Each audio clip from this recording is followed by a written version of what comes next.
Si vous pensez qu'il y a du mal à faire une certaine chose, ne la faites pas, car elle nuira à votre vie, tout comme si vous avez commis un péché. Ceci fait preuve de la puissance de nos pensées. Restez avec nous dans Jouissez de votre vie.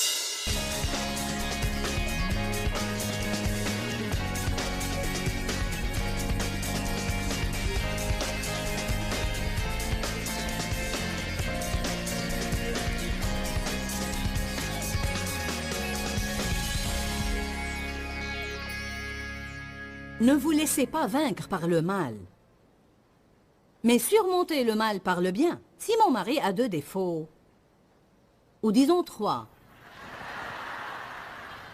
ou peut-être 4, disons qu'il a 3 défauts, et ces défauts-là m'embêtent vraiment, alors que je ne veux pas qu'il fasse ça. Par exemple, je vais vous donner un exemple. Dave n'est pas médecin.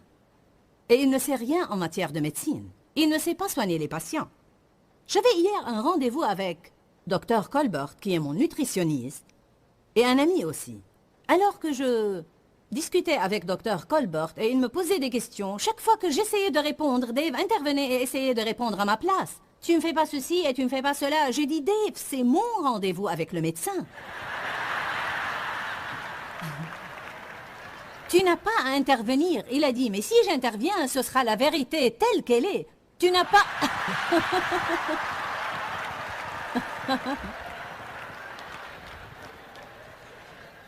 Comment?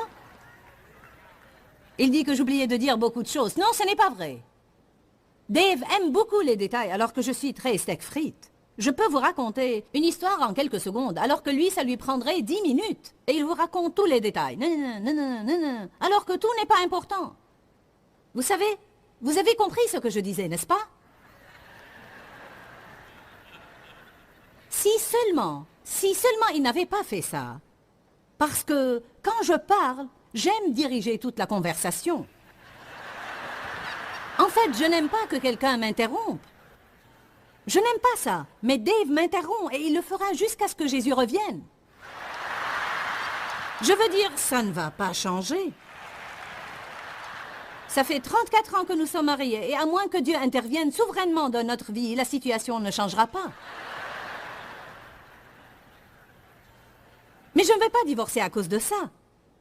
Il y a des gens qui divorcent pour des raisons stupides comme celle-là.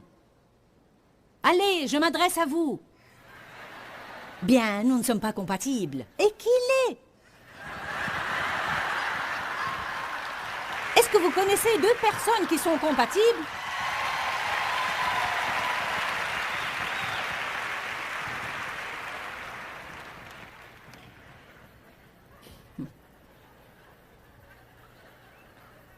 Mais je puis tout par Jésus-Christ. Dave et moi, nous avons une merveilleuse relation. La semaine dernière, nous avons célébré notre 34e anniversaire de mariage. Et nous nous aimons beaucoup. Nous nous amusons beaucoup ensemble. Nous nous respectons l'un l'autre. Mais il fait des choses qui m'embêtent et je fais des choses qui l'embêtent. Mais nous avons choisi... Peut-être pas beaucoup, d'accord? 5 choses. Non. Nous avons choisi de magnifier le bien. Peut-être que ce que j'ai dit pendant les 10 dernières minutes a empêché 10 000 couples de divorcer. Car ce programme est diffusé partout. On protège notre mariage si on change nos pensées.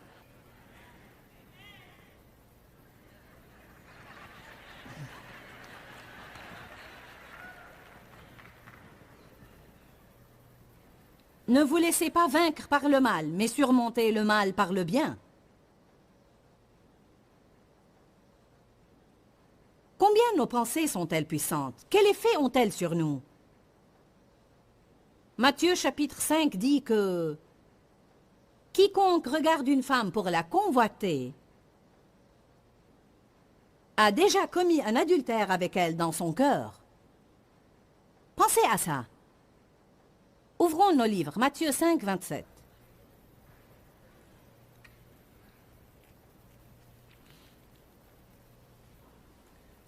J'ai beaucoup enseigné sur les pensées pendant les 25 années durant lesquelles j'enseignais la parole. Peu importe combien de messages vous avez entendus au sujet de la pensée, vous avez toujours besoin d'en entendre davantage. Car nous avons un grand problème dans ce domaine. Et même quand je préparais cet enseignement particulier, je me suis étonnée de la puissance de nos pensées. Et...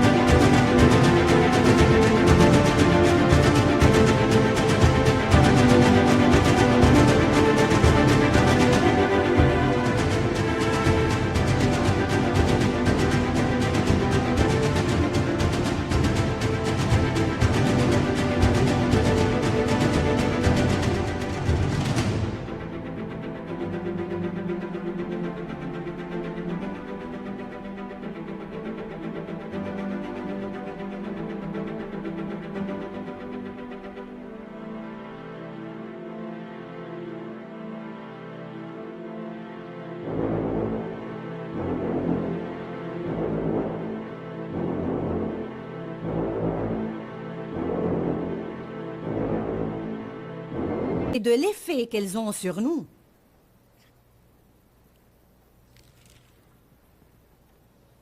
Vous avez appris qu'il a été dit « Tu ne commettras point d'adultère ».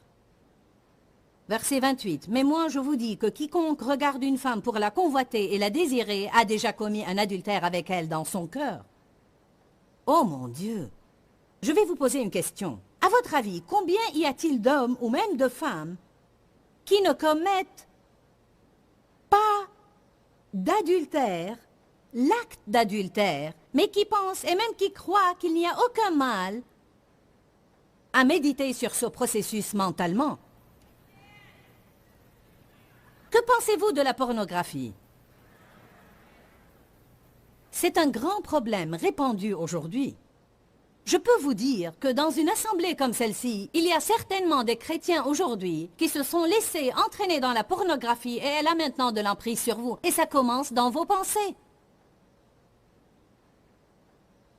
Vous y devenez adonné et votre corps ne pourra plus fonctionner comme il devrait fonctionner, à moins que vous lui donniez ce à quoi il est adonné. Vous devez vous libérer de cette prison et commencer à penser différemment. Vous devez prier ou avoir quelqu'un qui prie pour vous et vous libérer parce que ce n'est pas la volonté de Dieu pour votre vie. Vos pensées vous nuisent. Ne dites pas « ce n'est pas grave, j'ai juste pensé à ça, je ne suis pas passé à l'acte ». Non seulement ça, si vous restez là à penser à votre secrétaire au travail ou à votre patron au travail ou votre confrère ou votre consoeur et vous pensez à elle assez longtemps et la tentation se présente à vous, alors le diable vous a déjà tendu un piège pour un échec total dans vos pensées à l'avance.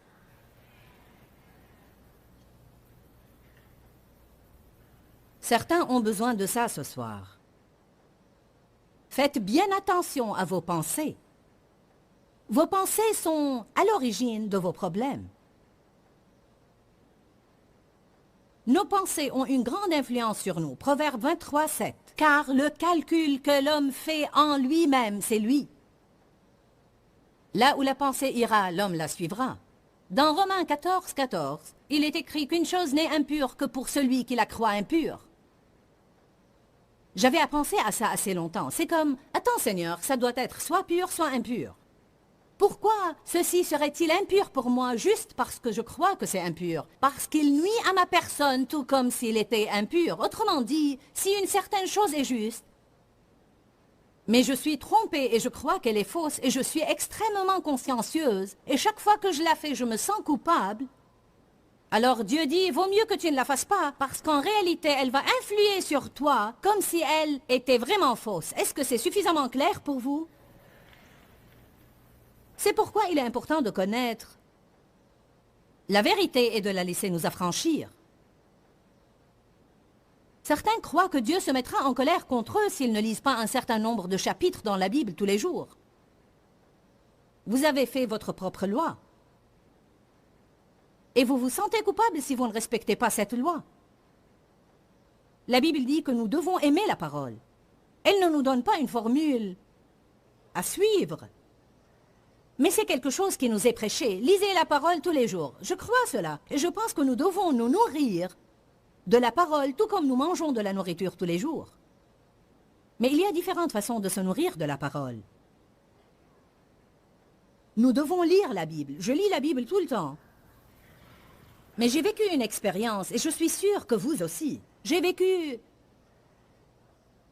cette expérience de lire tous les matins un livre dont Dieu se servait pour bénir ma vie. Et dans mon cœur, je voulais revenir à ce livre et le lire. Mais ma pensée me disait, tu dois lire la Bible d'abord.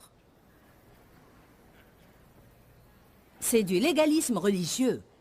En fait, mes livres sont pleins d'écritures dont je me sers pour les introduire dans des expériences personnelles et dans des situations personnelles, de telle sorte qu'elles deviennent pratiques et qu'elles deviennent compréhensibles pour les gens. Je ne vous dis pas ne lisez pas la Bible, mais je dis que nous craignons d'être guidés par nos cœurs parce que nous avons été dupés. Mais si nous pensons qu'une chose est fausse, et nous la faisons, nous allons nous sentir coupables toute la journée et ceci entravera notre relation avec Dieu. Alors il dit, si vous pensez qu'il y a du mal à faire une certaine chose, ne la faites pas car elle nuira à votre vie, tout comme si vous avez commis un péché. Ceci fait preuve de la puissance de nos pensées. C'est vraiment puissant, non?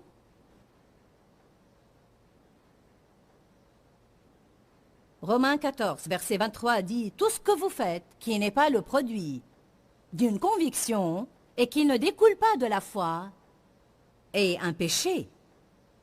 Car quand vous croyez que c'est un péché, il aura sur vous l'effet d'un péché. Pourriez-vous m'amener ma table? J'aimerais que les placeurs amènent ma table. Nous vivons dans une maison faite de pensées. Je me suis donné beaucoup de mal pour acheter quelques accessoires.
Pour vous convaincre ce soir.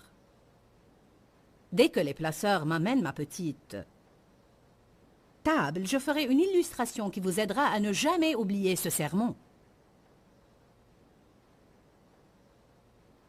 Bien. Viens, Cindy, à côté de moi. Nous vivons dans une maison faite de pensées. Nous allons les faire sortir rapidement.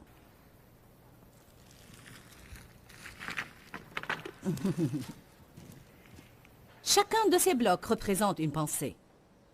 Alors, quelle sorte de pensée avez-vous? Si vous croyez que les gens ne vous aiment pas, ils ne vous aimeront pas. Si vous croyez que vous allez toujours être pauvre, vous le serez. Si vous croyez que vous êtes bon à rien et vous avez peur de faire un pas de crainte de ne pas réussir, alors vous ne réussirez jamais car vous n'avez jamais essayé de réussir. Si vous craignez de ne pas entendre la voix de Dieu, vous ne croirez jamais qu'il est en train de vous parler. Et vous allez vous demander pourquoi Dieu parle à tout le monde sauf à vous. Il essaie de vous parler aussi clairement qu'il parle aux autres, mais vous ne croyez pas que c'est lui qui vous parle.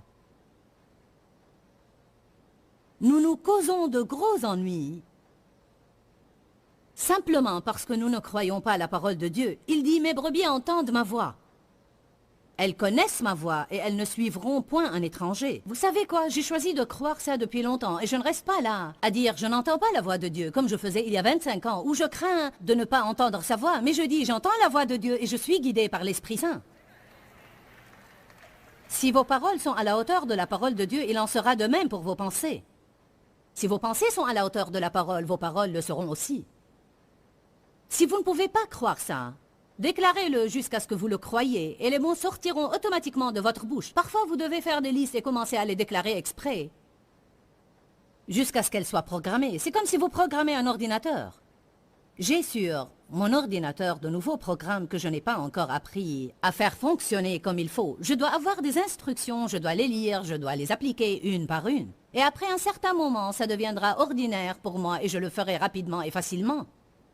Mais si vous avez un esprit négatif dans votre vie, alors vous devez vous efforcer de le tourner dans le sens positif. C'est comme si vous reprogrammez votre ordinateur. Une fois que vous finissez ce travail de programmation, vous ferez les choses d'une façon automatique dans votre vie. Vous ne serez plus négatif, vous serez positif.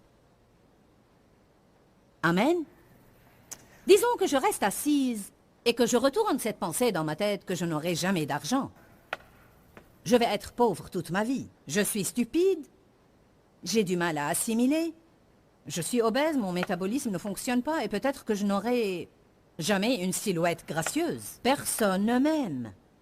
Personne ne m'aime. Personne ne prend jamais soin de moi. Peut-être que je ne me marierai jamais et que je serai seule toute ma vie. Je n'aurai jamais d'argent ni un travail respectable. Je vois ces belles voitures que les gens conduisent, mais je ne pourrai jamais conduire une telle voiture ou vivre dans une maison luxueuse. Maman n'avait rien et ma grand-mère n'avait rien et peut-être moi aussi je n'aurai rien. Regardez. Voici que nous avons bâti notre petite maison faite de pensées. C'est clair pour vous? Ça va? Le seul problème est que nous vivons dedans avec Satan. Amen? Celui qui est à l'origine de ces pensées.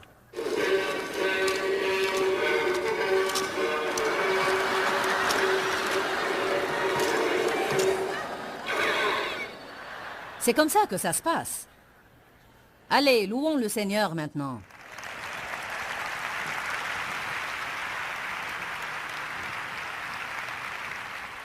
Qui d'entre vous a compris ce que j'ai fait ici?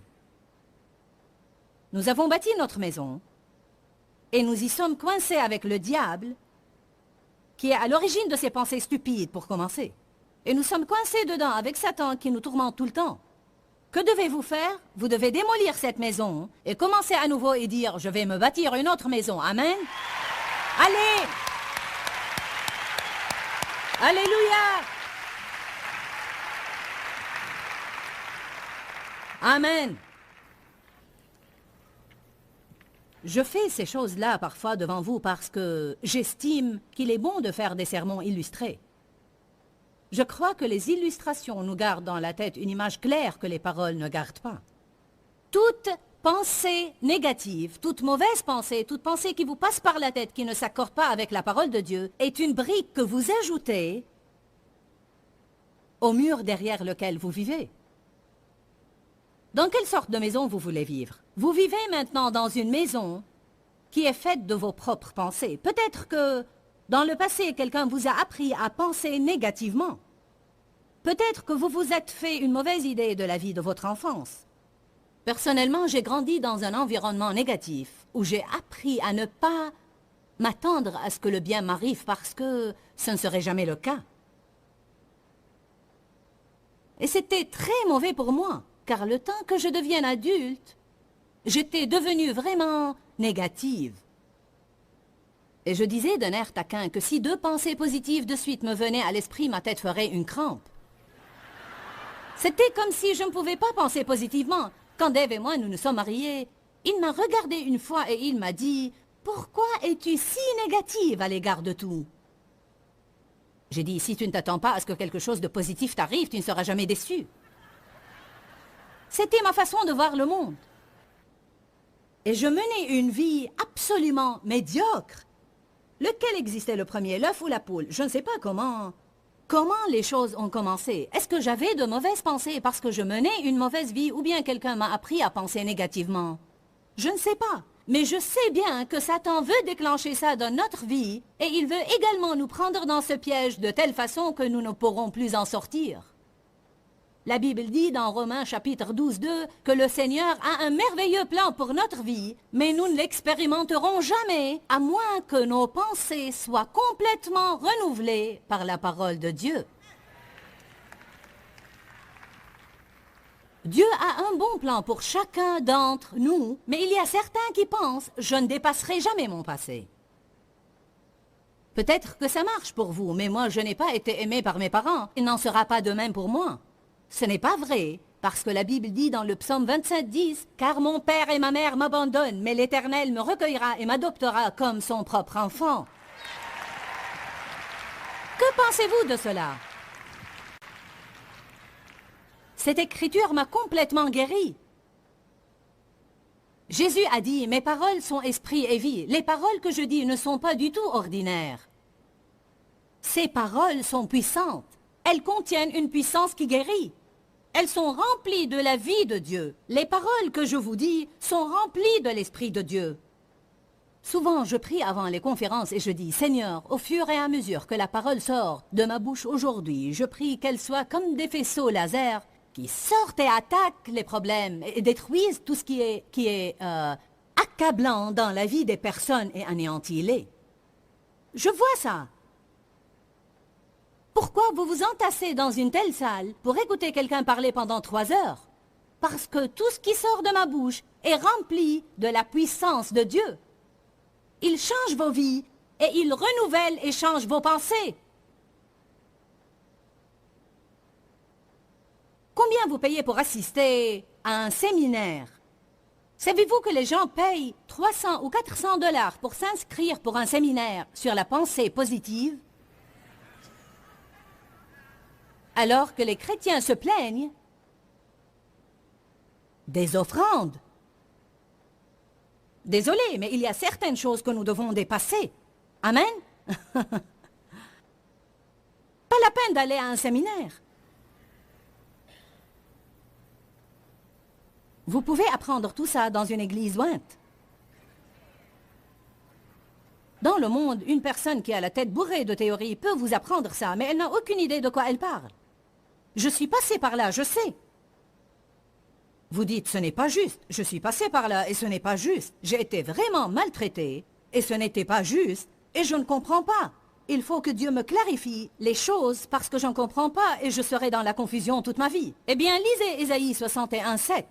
Il dit, au lieu de votre honte, vous aurez une portion double d'honneur et de récompense. Vous savez ce que cela veut dire? Double honneur au lieu de votre honte. Dieu vous donnera une double portion de bénédiction au lieu de la honte si vous faites les choses à sa façon.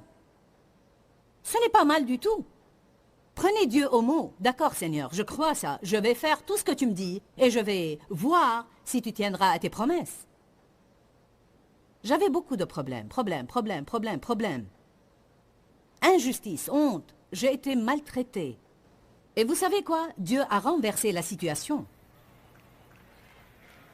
Allez! Dieu vous dédommagera. Mon monde et le vôtre sont faits de nos propres structures de pensée. Croyez que vous êtes bon à rien et vous ne réussirez jamais. Les gens pensent, Dieu est en colère contre moi, j'ai peur, je suis timide, je ne suis pas créatif, je ne suis pas coopérant, je suis lent, je suis fauché, je suis impatient, je suis laid. Je ne peux faire confiance à personne. Vous ne pouvez faire confiance à personne, vous ne pouvez faire confiance à personne. Puis vous vous demandez pourquoi vous ne réussissez pas à avoir des relations intimes et à faire confiance aux autres. C'est parce que vous avez pensé à ça et vous l'avez déclaré 1001 fois dans votre vie. Vous ne pouvez faire confiance à personne. Tout le monde vous blesse, tout le monde vous déçoit. Pas tout le monde vous blesse, mais certaines personnes. Relativisez les choses. Nous disons tout le temps, tu fais ça toujours. Pourquoi tu ne fais jamais rien comme il faut? Ne peux-tu jamais porter un liquide sans le rendre?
Chaque fois que tu portes quelque chose, tu le casses.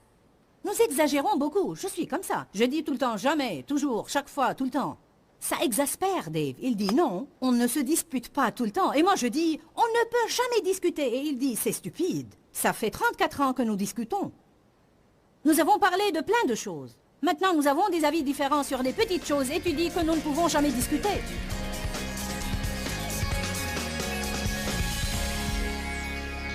Là où la pensée va, l'homme ira. Quelle merveilleuse déclaration tirée d'une merveilleuse écriture. Comment l'homme pense et à quoi il pense, c'est ce à quoi il aboutira. Je crois que parfois, soit nous ne savons pas combien la pensée est importante, soit nous le savons et nous l'oublions et nous avons besoin de nous rappeler toujours de l'importance des pensées. Pour clore cette émission, je voudrais juste vous dire un mot d'encouragement. Il y a plein de choses que je peux dire à propos de la pensée. Mais aujourd'hui, je voudrais vous encourager à croire toujours le meilleur dans chaque personne et à croire le meilleur dans toute situation également. En fait, si nous ne contrôlons pas nos pensées, alors elles auront automatiquement tendance à être négatives. Et Satan aime cela parce qu'il est négatif lui-même et de cette façon, nous nous mettons d'accord avec lui et son plan sera accompli dans notre vie. Je crois que Dieu est positif et la Bible nous apprend dans 1 Corinthiens que l'amour croit toujours le meilleur dans toute personne et dans toute situation. Je ne sais pas par quoi vous passez maintenant ni qui vous confrontez, mais j'ai vraiment senti que c'est une parole dite au moment convenable. Vous pouvez choisir de croire le pire ou de croire le meilleur. Et je vous encourage vraiment à croire le meilleur. Que Dieu vous bénisse. À très bientôt. Quand, Seigneur, quand? Dans ce livret, Joyce Meyer vous apprend à faire confiance au temps de Dieu. Pour obtenir ce livret gratuitement, écrivez-nous à Joyce Meyer, boîte postale 40095-6300 Larnaca, Chypre. Ou bien visitez notre site web www.joycemeyer.org/fr.